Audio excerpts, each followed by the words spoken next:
Ndini Mai Mamombe, Makaza Kereke, Kairicha Gumana, Western Cape Province, Vangeri Matsairiri, Bishop Zvoushe. Neni ndinazvo zvokureva pamberi paMwari panguva dzino dzamasikati ano. Chekutanga ndotenda Mwari akandita mupostori waJesu musangano wapostori veAfrica. Zvino ndauya pano zuva ranhasi kuzotenda pamberi paMwari. Mwari wakatuma Pauro mwazvo waAfrica kuzorodza vanotenda. Ini vanhu vaMwari ndakazorodzwa. Zvakaitika sei kudai? Wakanga uri musi wa10 November 2025. Ndakanga ndiri pamba. Mwanakomana wangu ane makore 11. Zita rake anonzi Blessing Mamombe. Akabva kuchikoro achiti mhai ndinotemwa nemusoro. Achiri kunditsanangurira kudaro ndichiti ndidziise mvura yaOlpha naOmega ndimupe ndigozoenda naye kunomuteurisa kuvatungamiriri. Mwana wangu akabva agwina mutsipa, akabva abuda furo, akabva azviitira weti, akabva arega kutaura zvachose. Vanhu vaMwari ndakaona kuti Satani andinyangira. Chandakarangarira panguva iyoyo, ndakangoenda pamugomo womvura ndikachera mvura, ndikaiteurira muzita raJesu Mwari wakatuma Pauro mwazvo Afrika, ndikakusha nayo mwana wangu. Mwana wangu akadzidziuka zvishoma. Achidzidziuka sekudaro, ndakarangarira kuti ndisandamhanya naye kuchipatara. Ndifonere vatungamiriri. Ndakafonera muvhangeri wangu, muvhangeri Matsairiri. Ndikati muvhangeri Matsairiri, mwana kunarohwa naSatani. Achataura, haachadii mwana apera. Saka ndakuzivisa seprocedure. Ndida kufonera Bishop Zvoushe kuti vateurire mwana wangu sandamhanya naye kuchipatara. Saka ndakabva ndabata Bishop Zvoushe. Ndikati Bishop muri kupi? Zvikanzi ndiri kubasa Mai Mamombe. Ndikati mwana wangu arohwa naSatani. Zvikanzi mhanyai naye kumba. Ini ndichibva kubasa munenge muchimhanya naye kumba tosangana ikoko. Zvakaita sekudaro vanhu vaMwari. Ndakasvika mwana wangu akanyarara. Aiti vakamuteurira muzita raJesu Mwari wakatuma Pauro mwazvo Afrika. Ogwina, ombomuka, zvomubata zvakare. Kusvika Bishop akati chimhanyai naye kuchipatara. Vanhu vaMwari ndakamhanya nemwanakomana wangu kuchipatara. Ndichisvika kuchipatara, zvakanzi temperature yake yaita 40 degrees. Hakuna mwana anorarama netemperature yakadai. Ini ndakati kwete, wangu mwana anorarama. Ndadaro sekudaro, vakabva vati takumutransfer kuchipatara chechipiri. Vatransfer kuchipatara chechipiri, vakatadza kudzikisa zvekare temperature. Akaendeswa kuchipatara chechitatu. Veambulance vakati, ndine 20 years ndichidriver ambulance. Asi handisati ndamboona munhu ane temperature inoita 40 degrees achirarama. Ini ndakati kwete, wangu mwana anorarama. Ndasvika kuchipatara chechitatu, ndikoko akati mwana wenyu ane urwa mubrain. Ndikati saka urwa hwabvepi? Zvikanzi pamwe isinus. Saka tokumbira usaine tioparete mwana wako musoro timusuke brain. Vanhu vaMwari ndakangosaina nekuti ndanga ndisina chekuita. Ndakasaina vakamuita operation yekutanga yakaita 12 hours. Ndakanga ndakangomira ndiri muwaiting room. Ndakabata mabhuku ekutumwa kwaPauro mwazvo Afrika. Ndichirayira nezita raJesu Mwari wakatuma Pauro mwazvo Afrika kuzorodza anotenda. Ndichiti Mwari waPauro mwazvo Afrika ndinzwirewo tsitsi. Mwanakomana wangu akafa. Kumhuri kwandinoroorwa havanamati. Iwe ndiwo unosekwa. Vanhu vaMwari akati yapera 12 hours.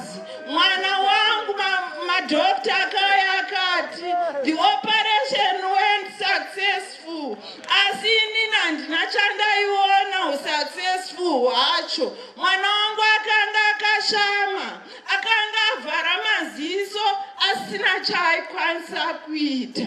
Mwana wangu akagara pa-oxygen for 6 days ari pakoma, asingazunguzuka asingadini.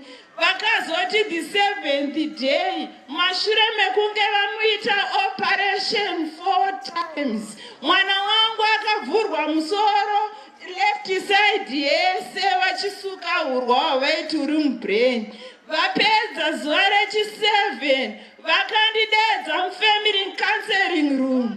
Vakati, unfortunately parent, nothing we can do. This child is going to die. Let him rest. Vanhu vaMwari vakanditi, mwana wako kana achimuka rinongove cabbage, kana kuti anofanirwa kufa nhasi. Saka tokumbira usaine mwana wako azorore. Ini ndakabva ndati no, I'm not waiting for 2 things, I'm waiting for the 3rd thing. Zvikanzi chii? Ndikati life. My child is going to wake up, to talk, to walk.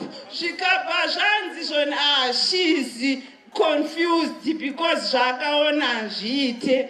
Saka vakabva vati haasi kunzwisisa chirungu. Vakandidedzera dhokta wechishona kuti anditranslatere kuti ndinzwisise. Asvika ipapo pekuti mwana wako aizofa, ndakati kwete, wangu mwana haafe, anofanirwa kumuka nhasi. Saka vakabva vanditi, do you know who we are? Ndikati, I know you are doctors, but on top of doctors there's God.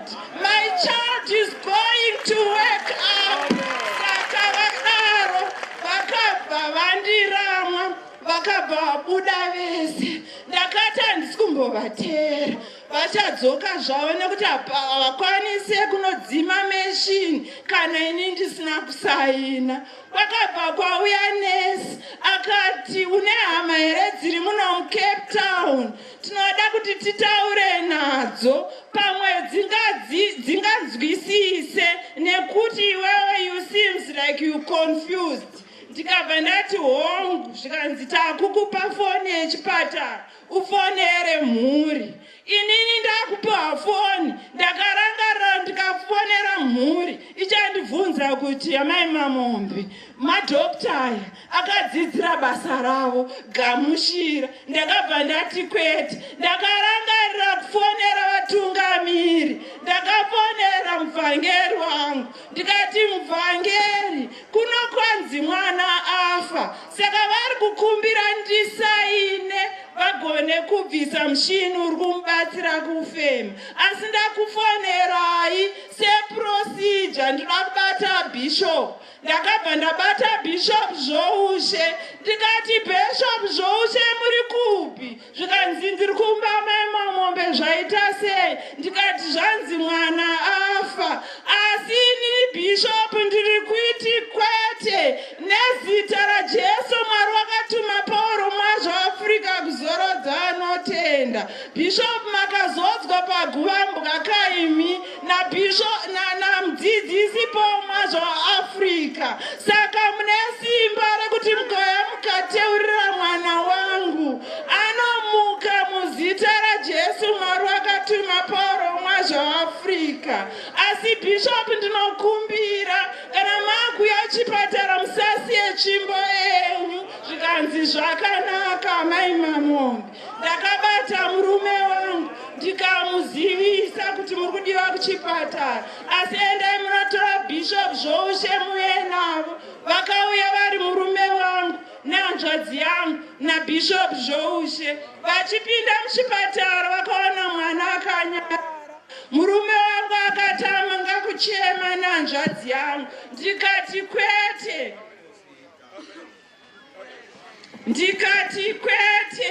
musacheme ndokumbira mubude panze mazvona ndosaka ndasingade kudedzai kuchipatara tarisai zvamakuita saka ndakabva ndati Bishop Zvoushe ndokumbira muteurire mwana wangu muzita raJesu Mwari wakatuma Pauro muAfrica kuzorodza anotenda mwana wangu amuke nekuti madhoktors akandibvunza kuti unoda nguva yakadii ndikati ndinoda only one day kuti ndinamatire mwana wangu anomuka zvechokwadi Bishop Zvoushe vakateurira mwana muzita raJesu Mwari wakatuma Pauro muAfrica kuzorodza anotenda mwana wangu akanga adhikirewa death na 11 dzamangwanani Bishop vakazosvikazve kuma2 vachiteurira mwana vakabva vati mai mamombe ndakumbonogara panze vapedza kumuteurira ndomirira visiting hour ya3 to 4 toona kuti Mwari anoti kudii ndakaperekedza ndikadzoka ndichipinda muwadhi mevene mwana wangu ndakagamuchirwa nanesi akati sisi ndikati nesi zvikanzi unonamata chechipi ndikati ndinonamata the African Apostolic Church vaapostoli veAfrica ndinotengeta sabata zvikanzi chechi yenyu ine simba mwana amuka ndikati praise the Lord ndikati praise the Lord vanhu vaMwari dzakanga dzakutaungedza kutacha ndakamhanya mukorido ndichinoudza Bishop Zvoushe kuti miteuro yedu yanzwika kumatenga mwana amuka ndichiudza murume wangu akati aita seiko ndikati hanzi avhura maziso katatu zvaangasamboita pa7 days zvikanzi hauziye here kana munhu akuoneka anoita seizvozvo ndikati aiwa muna rutendo ndokumbira mubude panze mundisiye nemwana wangu mwana anofanirwa kumuka nhasi zita raJehovha rigokudzwa zvechokwadi mwana wangu ndakaramba ndakatarisa akatanga kuti after 20 minutes osvinura ovhara after 10 minutes osvinura ovhara after 5 minutes ndikaona maziso ati mwana uya asvinura ndakaramba ndiripo pambedha ipapo ndairayira ndichiti Mwari waPauro muAfrica wazviratidza saka chipedzisa basa zvechokwadi vanhu vaMwari mwana wangu adaro asvinura saizvozvo akaita 1 week asingataure aingoyeredza musodzi asi ndaingoti kwakabva kure Mwari waPauro muAfrica zasara zvidiki diki izvi mwana uyu achataura chete saka mumwe musi ya3rd week akazongoti I want water madhokta akamhanyidzana nekuti akanga ashama for 7 days asingabwairi asingadii ndaitosvika ndichingocleanawo muromo ndoisa vheserini kuti musanhuwe asi mwana wangu akanga ashama kare kare vaiona vaisandudza vaitoti vakagarira mwana akafa asi inini handinambobvira ndakazviisa mumwoyo mangu kuti mwana uyu angafe firo yakadai saka zvadaro akazoita zuva rakamuka achipisa miri amuka achipisa miri akabva stroke divi rese reright ndikabvunza madoctors kuti konai zvikanzi nekuti we temper with the left side of brain saka kusuka kwataita brain kuye pane zvinenge zvakakanganisika kuright saka mwana wako achatora 2 years ari pastroke ndikati zvidiki diki izvo Mwari wakamumutsa kuvafi ndochapedza stroke iyoyo vhiki iroro vanhu vaMwari ndovhiki randakanzwa shoko zvichinzi mudzidzisi Paul muAfrica afa vanhu vaMwari unotanga kufunga kuti zvinomuvhuri asi ndakakurumbidzira kurangarira kuti mudzidzisi vaigara vachiti ndine miri wandakasiya kudenga wandichadzokera kana ndadzokera musi wekuvigwa kwavo musi wa 30 November. Ndakanamata mauro nekuti ndairara pasi mwana wangu achirara pamubhedha. Ndikati Mwari waPauro mwaZvaAfrica wakatumwa pamazuva nepedzisira kuzorodza vanotenda. Waiti kana munhu achirwara ari muchipatara waisvika waopareta, kana tsaona ichiitika waioneka wasvika. Zvino ndakuchikumbira Sarafina rako rekudenga rawakasiya ndiro ngarichiuya, riporese mwana wangu abude muchipatara muzita raJesu. Mwari wakatuma Pauro mwaZvaAfrica kuzorodza vanotenda. Vanhu vaMwari na3 AM yemusi wavigwa mudzidzisi ndakaona chiratidzo. Ndakaona chiso chamudzidzisi chiine vhudzi jena nendebvu chena dzakanga dzakareba nemapapiro machena. Chakangonoti pamusoro pemubhedha womwana wangu. Ndakafonera muvhangeri wangu ndikati mudzidzisi ngirozi yavo yasvika asi haina kutaura. Zvikanzi siyai zvakadaro, pane zvazvinoreva. Ndichimuka mangwanani vanhu vaMwari, mwana wangu akamuka achiti mama ndada kudzokera kumba, zvakanga asingaite. Akamuka, stroke yakapera. Iko zvinezvi mutano. Anotoenda kuchikoro. Anototambawo zvese zvinotamba vamwe vana. Mwari akandinzwirawo tsitsi. Mwari akandinyaradza mukati meimba yangu. Ndinoti ndikagara ndoti Mwari munoshamisa. Nekuti ndiri muchipatara imomo akabva anonzi Miracle. Nekuti hatisati tamboona zvakadai muchipatara ichochi. Zvino ndauya pano pamberi paMwari panguva dzino dzamasikati ano kuti Mwari wakatuma Pauro mwaZvaAfrica kuzorodza anotenda. Mwari wakandizorodza. Mwari wakamutsa mwanakomana wangu Blessing kukufa. Ndiye wandakukumbira panguva dzino dzamasikati ano kuti achimugonesa kuchikoro zvaaita, nekuti mwana wangu aingodzosera bepa rakadaro. Asi iko zvinezvi akadzikira zvakanyanya. Ndinotokumbira muprista waMwari kuti anditeurirewo vanakomana vangu nevanasikana vangu varwirwe. Mwanakomana wangu apiwe upenyu hurefu. Ndomukumbiro wangu. Ndikumbirira murume wangu pamberi paMwari kuti Mwari apindewo mukati memwoyo womurume wangu, aonewo zvakanaka zvandiri kuitirwa naMwari waPauro mwaZvaAfrica mukati memba yedu. Auye tizonamata tiri pamwe chete. Uye Mwari kuti andidzoserewo pfuma yangu yakabiwa naSatani. Nekuti pandai ndiri muchipatara, ndakapinda muchipatara musi wa10 November 2025 ndikabuda musi wa15.